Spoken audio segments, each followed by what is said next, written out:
Dahil po tayo ay nakapagluto na, ngayon po naman ay tayo dadako sa pagkain ng ating luto. Ito po ay fish cracker. Ano kayo, matin ka bakla? Kain nyo po.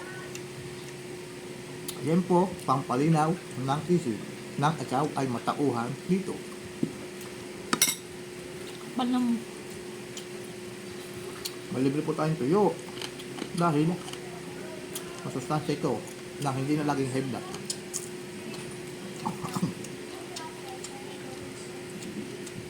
Itlog. Harap. Kain tayo, makating kabaklay.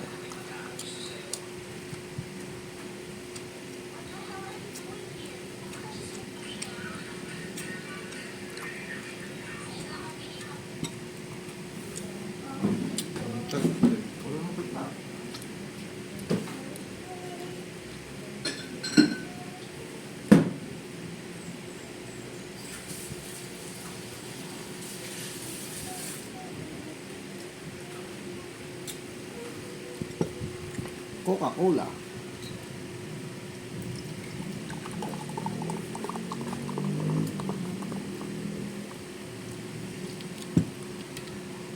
Uso din po wala ito Coke para matamis ang iyong pagmamahal.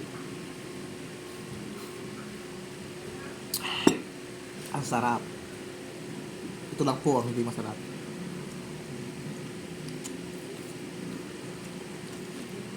Kaya kayo mga tim kabakla.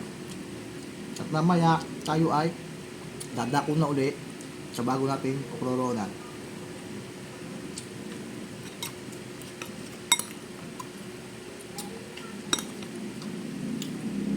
First time lang po ito mga team kabaklay. First time lang po natin ito. Kasi po hindi po ako nakakain ng ganun tanghalian. Laging hapon at gabigaan.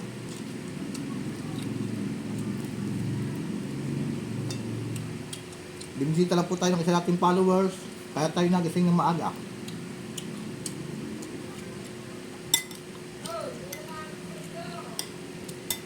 Kaya ngayon po tayo ay nag-hiring para siya pakainin.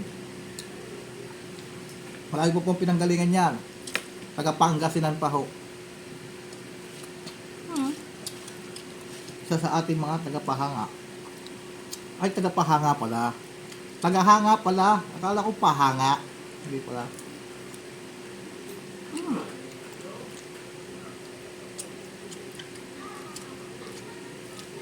Kainom. Ayun lang po siya ng Coke. Pero salit toyo. Masarap dyan ang toyo. Ano? Ay, may toyo ka na nga pala.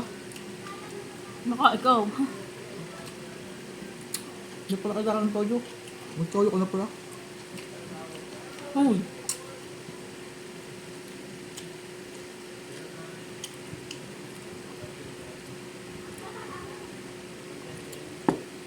Medyo matakaw po ang ating followers at bubulos pa daw. Pasuntukan ko lang po muna ng kanin.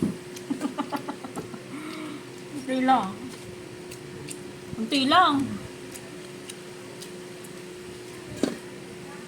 Pag natikman nyo po ang aking luto, kayo na ang magsasabing tulog ka na, nakangiti ka pa. Akin na, Bing.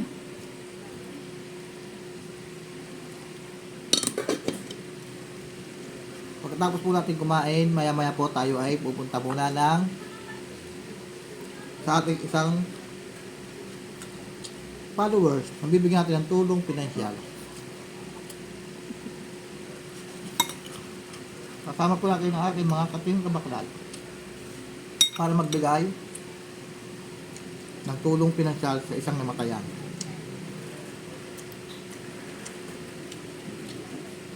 Dahil tayo babaka ng baklay.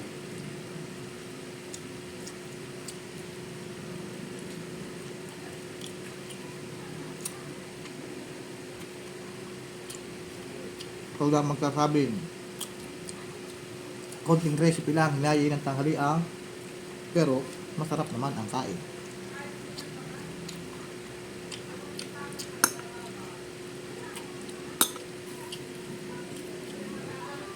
Shout out sa'yo, Nelson Arizapa. Mamaya, mainom tayo. Trainer Baldos. Kung nasan ka man, diyan ka na lang.